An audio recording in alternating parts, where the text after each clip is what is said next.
Hello, this is Claudia Russell. Welcome to an Insight with Claudia. I'm here at the Social Arts Center with Patrice May, who's the director for the Arts Center. Hello, Patrice. Hi, Claudia. How are you? Very well, thank you. So we're going to be doing some insights with what's going on at the Arts Center and all the different events and functions and activities going on. But since we're out here in the building, we wanted to know a little bit more about this beautiful mural that is sitting out here in front of our beautiful downtown Cohasset. Can you tell us a little bit more?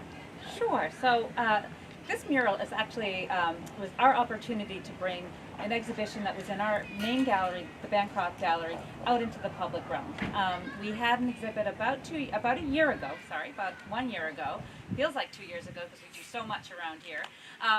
Where we had 4 artists from Columbia come and partner up with 3 Boston artists, and the show was appropriately called Street Artists, Bogota to Boston. So I love that name. I liked it too. Yes, yes. And what you see here is them actually really collaborating. So the exhibition had their individual pieces all hung together, and this work was a cohesive attempt for them to collaborate. They worked together on the design and the execution. You can see individual parts of each of the artists. You can see all of their names listed here. And as we walk along, you'll see parts of Bogota, parts of us. So let's take a closer look at some of the items that are included here in this mural. There's a lot of different components of it. Like, for example, I see this Colombian girl that is sitting here. Yes, so one of the artists whose name is escaping me at the moment, she always did signature pieces with women's faces, and clearly this is one of the ones that she's chosen to represent here. And then some of her collaborators like to do sort of geometrical things or interior fantastical worlds, which you can see over here. And then our Boston artist. Yeah, because I was noticing this looks like a piece of Yes. Boston right over here. Yeah, So looks let's like- take a closer look. This looks like the expressway to me. This is Percy Fortini Wright, and he did that little doorway section right there. Oh wow! So is that one of the one of our tunnels or one of our bridges in Boston, or do you know? It looks to me like it's either the expressway or the Zachem. I'm not exactly sure. I'd have to ask him. Oh, absolutely! Oh wow, what a beauty! And it's something that is almost hidden. You don't see it until you start focusing in on every component of it. Absolutely. I never noticed all the different components, so thank you so much for sharing all of this. So if anybody wants to know a little bit more about the different artists, their names are actually listed right here. Their names are actually right here, and everybody could look them up and find out a little bit more about their beautiful artwork. So thank you so much for sharing with us all this beautiful art outside. So why don't we go check out the art inside? Love that. My pleasure. Thank you. So here we are in the Bancroft Gallery. Why don't you tell us a little bit about the beautiful art that's here? Well, this exhibit right here is a printmaking collaboration. It's called Pressing Matters, which, if anybody understands the printmaking process, you use a printing press. So there's a little bit of a pun. But this particular show, we have, I believe there are 30 artists that are represented in this show. And the idea behind it, the whole concept, was that the curators really wanted to showcase the diversity of this medium. So when people think of prints, first of all, they think of a reproduction, and it's not. It's each print is a unique piece of artwork. Oh, really? So you mean all those Van Goghs and everything else that I had in my college dorm room? Different kind of print. Exactly, but that's the misconception that there is. So printmaking, where it's original art making, you'll see that there's pieces that fuse botanicals, or they've pressed leaves, or there's drawing, or it's also commonly referred to as mixed media. Or collage, not always through collage, but, and I'm not going to get too technical on you because everyone's eyes are going to glaze over, but the purpose of the show was really to be educational, to educate the community on what printmaking is, and that it's not just those repos from your Matisse and your Van Goghs that you got at the Museum of Fine Arts. Yes. So if you take a look around the room, you'll see exactly what I'm talking about, that there's a lot that's similar, but there's so much that doesn't naturally make sense, but it does ends up becoming cohesive when taken in a whole. I do want to call attention to that back wall because one of our curators, Deanne Loiseau, unfortunately she passed away a week before the show opened. And, but I feel like this show is an opportunity to really have her spirit linger on. And it's a beautiful testament to the hard work that she put into this. Oh, absolutely. So why don't we go take a look at that?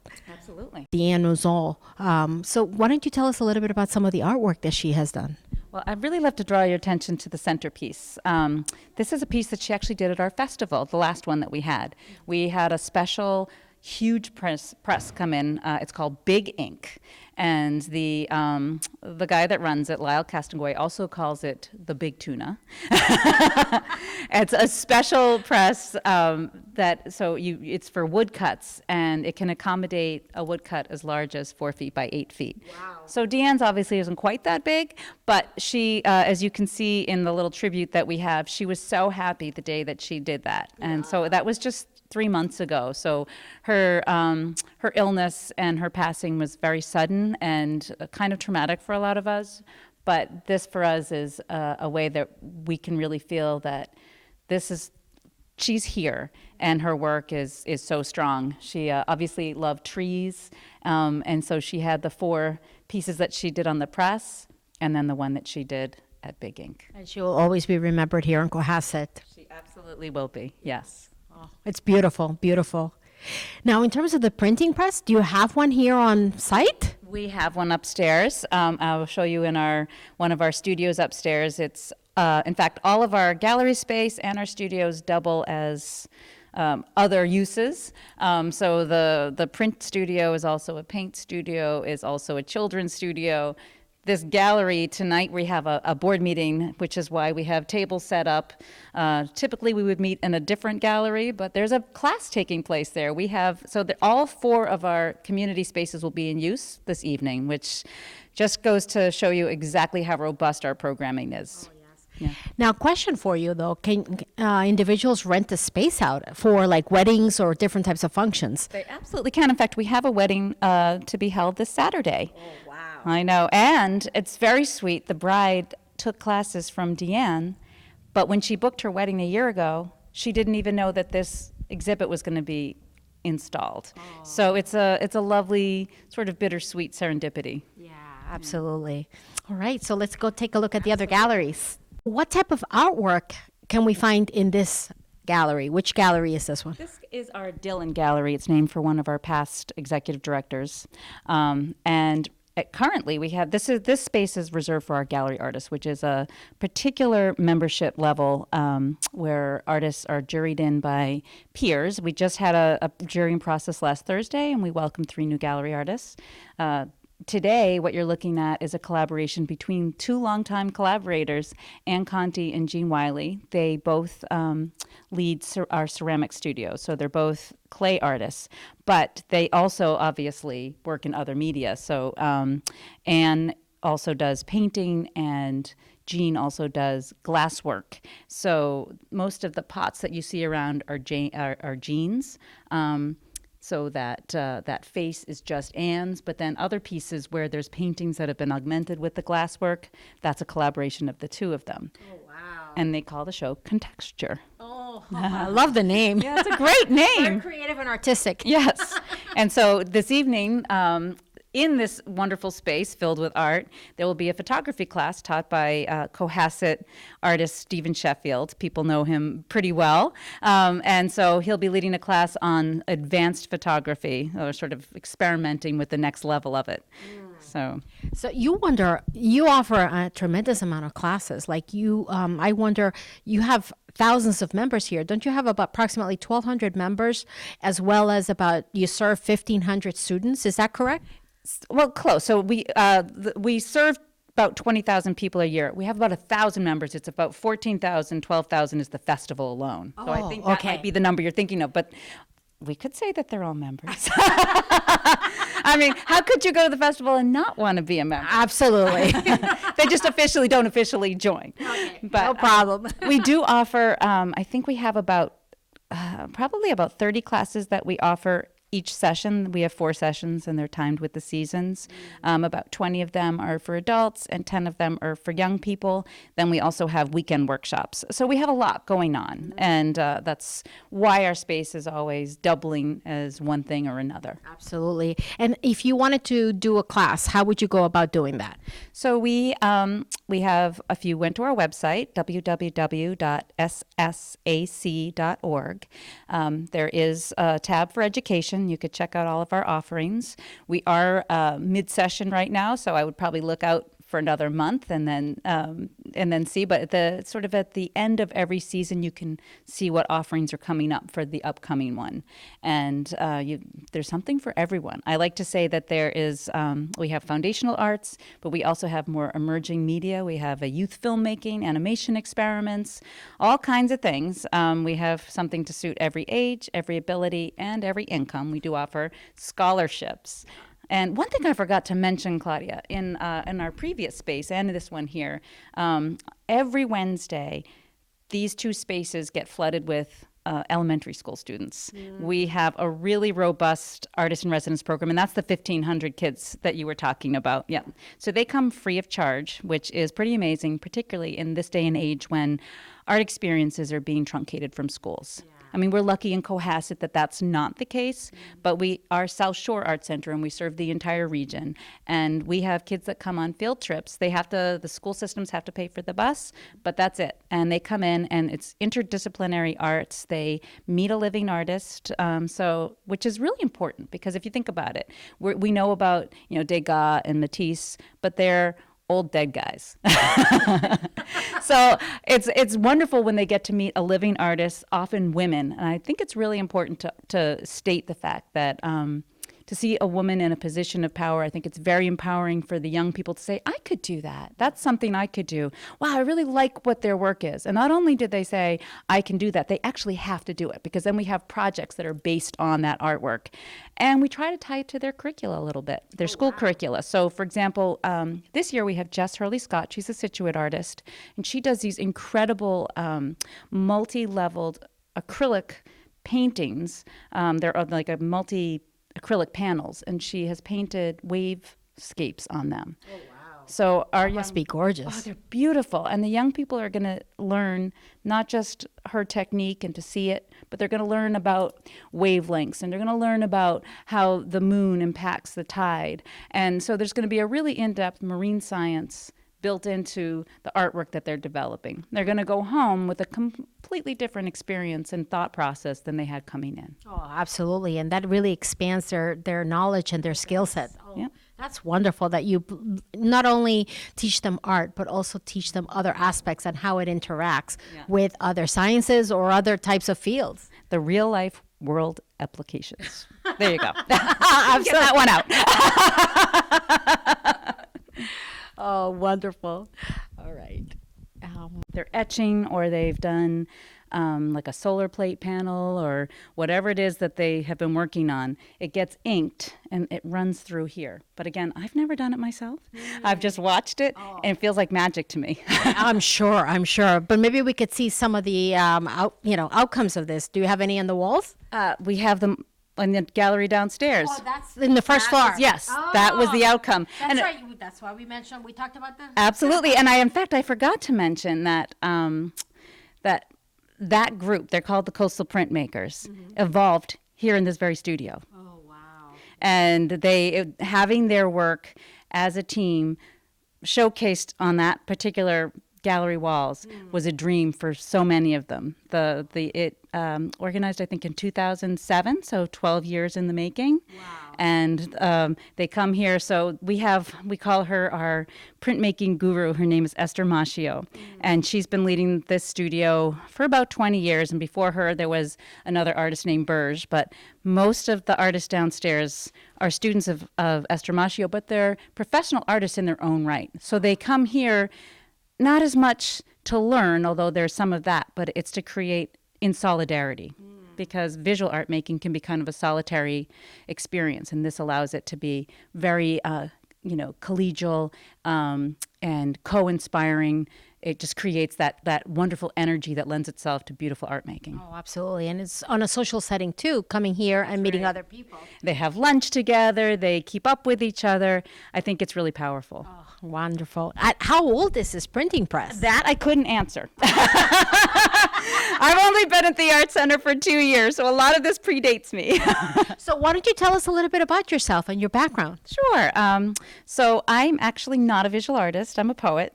And I found my way into the arts administrative world because, well, I have a very highly marketable master's in Irish studies, which I obtained in Ireland. And I came back, and it was one of those, post.com bubble bursts, and there were no jobs. And I was competing. I had my master's, and I was competing with PhDs for receptionist positions. And a friend of mine said, "Oh, they need a grant writer at this nonprofit that I work at." And I was like, "What's a nonprofit? How do you write a grant writer? I can do that, sure." So I went and I figured it out. And what I figured out along with that is how amazing and powerful it was to use my writing to create social justice and to create change. So the initial place that I worked for was a homeless and housing organization in East Boston. But while I was working there, an opportunity for the development role, which is what a grant writer is, at a place called Artists for Humanity opened up. And I said, "Oh, that's what I want to do. I'll be creating opportunities for young people in the arts." And Artists for Humanity is very special to me. I worked there for 16 years. Wow. And it's all about pathways out of poverty through arts as the vehicle for social change. So about 2.5 years ago, the long-term executive director, Sarah Hannon, retired from South Shore Arts Center. And I saw that in the newspaper and said, maybe it's time for me to spread my wings a little bit. And I live in Scituate. I have 2 boys. And I always kind of felt in the back of my mind, Mom's making opportunities in the arts and for young people in Boston. Yeah. I need to show them that it's just as important here in the South Shore, that we're more resourced, we have other things, other opportunities, but non-traditional students, creative students still exist, and there's no place for them, and they need a home. So my goal in coming here is to create those opportunities for young people. I'm still working on it. It's still not an area where we're fully developed, but that's our vision for the next 5 years. How can we do that? Yeah. And I'll tell you that in terms of this is a hub, I think, in the artist industry or the artist community in the South Shore. I mean, are there not many towns have a place like the South Shore Arts Center? No, well, we are the regional answer. So a lot of towns have smaller, like they'll have, Marshfield has North River Arts, Scituate has Scituate Arts. So most towns have a smaller place where there's art classes, or they'll do some exhibitions, but we're the only one really south of Boston that has it all. And I'm not saying that in any sense that I'm of boasting, but it's just a bigger answer to opportunity in the arts, where we do have arts learning. We have it for adults and children. We have exhibitions. We have the festival, obviously, and the outreach program. So all of that together creates a bigger impact just because we are regional. And you have satellite offices as well. Is that correct? We are looking at that. We used to have that at the Hingham Shipyard, and then that space, as the shipyard grew, they were no longer offering it to us gratis. But we are always looking at, and we have offered classes at the Hingham Community Center as well, because we know that Hingham is a place, not all folks who live in Hingham find it as easy to get to Cohasset. Like, let's face it, Cohasset Village is not super accessible. But right now it's just this space here. Okay. Yeah, but we are always looking for opportunities, and we do know that if we had the room for growth, we'd be able to certainly fill it, because I think a recurring theme today has been how all of our spaces are in double use. Oh yeah, no, absolutely. In math and art. But the children didn't know it was going to be a math project. So it starts off as a circle, and then they used their cutting skills, and then they dissected it into wings and tails and a head and legs and feet. And then they outlined everything with a black marker so the colors would pop. And then after that, they could do whatever they wanted, and they chose the colors they wanted. The brightness of the color is for watercolor, which is so vibrant. And then I thought shredded paper would make a nice tail. And so that was the thumbprint on the project, and that's what we did today. Oh, I love the colors, and it's very creative. Yes, they are. Children really don't need to learn how to do art. They come with it, and all you need to do is give them a little diving board and fill the pool up before you tell them to jump. Yes, yeah, floaties. Always forgot the floaties. Yeah, and this is a really nice place. I've been teaching here a long time, and all the children that come here are great, and whoever is curating our building has always been open to doing things that help the child to expand on their creativity. And usually you don't have to tell them to do anything. They're already jumped through the door and they're ready to go. Yeah. So how do you, like, for example, those children that are shy, how do you burst out their creativity? Like, what are some of the things that you do to expand their, I know you said some of them jump through the door, but I'm Right. sure not all of them do, right? There must be some shy ones out there. Most everyone that comes through the door, once they sit down, they leave those things behind that they think bother them. And the next thing you know, they've let the art take them to another place and they enjoy it very much. And so everybody's an artist. Some are more rambunctious and will be pilots. And there's other ones that you want to be shy because they'll be the surgeon.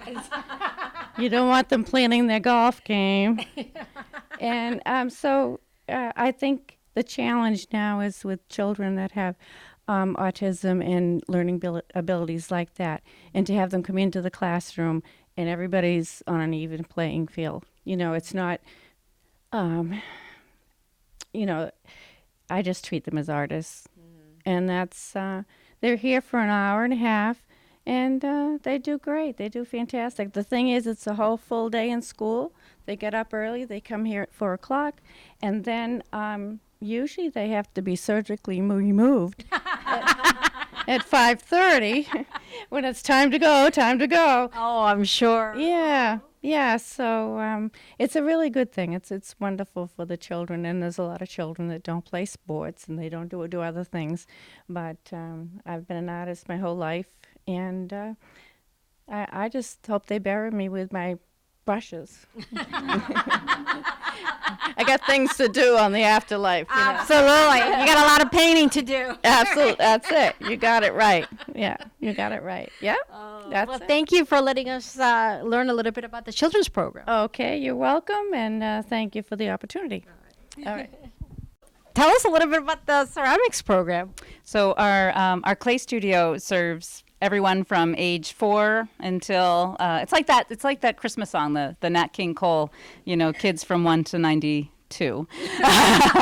Though probably age 4 is when they start here. And so you see we have some potter wheels, we have some kilns. We teach everything from model magic that the kids where it self-dries, but most of what happens in here, and this is probably our most in-demand class, is working from the wet clay, molding it on the wheel, and then firing it in the kiln and glazing thereafter. So I'll tell you, I took ceramics in high school, and it was a hard class. It wasn't easy. no, it's not easy. It looks, so you can see some of the finished products up there. Yeah. Really beautiful. I don't think that that's something I could achieve. I know. But it does get achieved in here. It's pretty intense. Yeah. So that's there really isn't an awful lot to say about it. It probably is the largest clay studio south of Boston. Wow. And this pottery wheels, they're hard. What is that movie? Ghost. Ghost. Yes. I don't want to call up any spirits today. Halloween's coming. Absolutely. All right. Thank you. You're welcome. So what does she do when she's done with it? Like, does she put it downstairs, or does she? No, so because everything downstairs, like that's a 6-week show. Okay. So she has she sells it. Oh, she sells it. Oh, Yeah. wow. So some of it's for sale in our gift shop. Yeah. Obviously, some of it's for sale in our Dillon studio, although pretty much most of her pots sold already. Oh, I'm sure. Opening night. Oh, wow. Yeah. And I'm sure they're not, they're not cheap. They actually are priced to sell. Yeah. Very competitive. They are not expensive. They are affordable and accessible. Oh, great. Yes. Great. I told her to up her price. Maybe we could take a look at some at the gift shop downstairs. Absolutely. All right. Yeah. Beautiful work here in the gift shop. Why don't you tell us a little bit about it? So our gift shop represents our robust and very varied artist group. So you can see that there are some quilts that are done by Virginia Holloway, who also is here every weekend. So if you appreciate that, she's our gallery sitter on weekends, and you need to stop in and say hi and just thank her, because she is, I like to say that she makes order out of chaos. It's such an exacting art, creating those pieces like she comes up with, and we were just talking about math and art, but she has to come up with all of those patterns herself and put them together, and they're beautiful. We have some of the clay work that, so we just saw some of Anne and Jean's work upstairs and in the back gallery, but they have some here for sale. They have some of their bowls, and Jean's actually been experimenting with glasswork, so she has these cool little restoration hardware type. I was going to say, did you make that the metal? Plugs, yeah. So I don't know if she actually welded the metal itself. That's I'm not certain about. But she definitely made the tops for it. Wow. And does she do that here? Can you do glasswork here as well? No, she does that at her own studio. Yeah, I would like to teach it. We don't, because of the welding and the the fire hazard, we need a different space for it. But I am looking, that is actually one of the areas that I'd like to expand into, sort of a maker studio and a media lab. Those would be my next two plugs. Not quite there yet, but we're on our way. Yeah. And we have books by artists. So quite a few of our artists have created tabletop books, and so those are for sale. But there's just pretty much anything that our artists create. We try to showcase, if possible, some jewelry as well. Oh, gorgeous, gorgeous. I mean, gosh, it's unbelievable, all the things that are here and all the beauty that is here as well. So thank you so much for showing us the space. Thank you so much. It was a delight to welcome you in. Thank you. So thank you, everyone, for joining us with an Insight with Claudia and Meeting the Merchants. We'll see you again next week.